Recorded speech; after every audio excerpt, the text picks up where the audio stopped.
I want to go to an issue. We raised it just then a little bit with Senator Amanda Stoker from Queensland, the issue of religious freedom and freedom more generally, freedom of speech.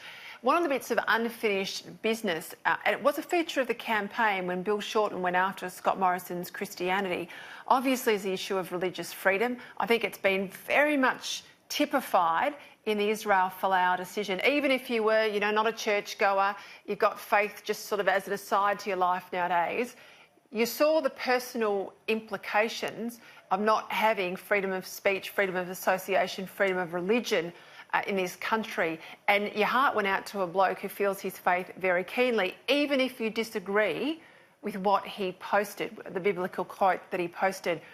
Tony Moclair, this is going to be a big job for Scott Morrison. How does he handle it?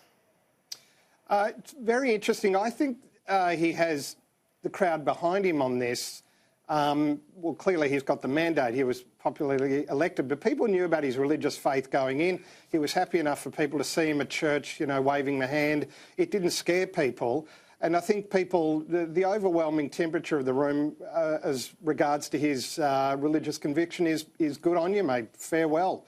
Go well. That sort of thing. So I think Israel Folau has a lot of sympathy. I would really urge him to, if he wants to take on Rugby Australia, set up a crowdfunding page. You might be amazed at the amount of money you get to help you litigate this claim, because it just doesn't pass the pub test. He said something that was an example of his religious conviction, sure. Not a lot of people would agree with that, but I think it's a deep-seated belief that he had every right to say it. And unfortunately for him, he came up with a perfect storm of weak leadership at Rugby Australia, and the chief sponsor being an activist gay man, you could say, in Alan Joyce at Qantas, and he wasn't going to let that stand. So I think between those two, Israel's timing was unfortunate. But for Scott Morrison, I think he can push the issue, but not to the expense of more pressing issues that clearly we, the electorate, care more about. Justin, where does this all go? I'm also interested in your views quickly before we have to wrap up in the Labor leadership, if you've got a view on that as well. Yeah, sure. Look, on the Israel Folau thing, my thing is that I believe that the problem is actually with religion. It's not with Folau.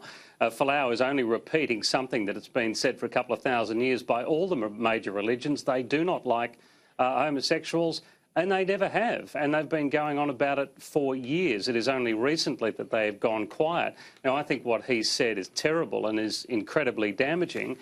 But I'm a funny one on this, because I think he's got every right to say it because he's only supporting his religion. But I also think Rugby Australia has also every right to sack him if they don't agree with him and if he doesn't fall into line with what they've got. I mean, I know that that's going to, a lot of people talking about religious freedom will balk at that, but I don't think religious freedom is everything. People go around saying that they are people of faith as though it gives them a free pass or something. It doesn't give them a free pass with me.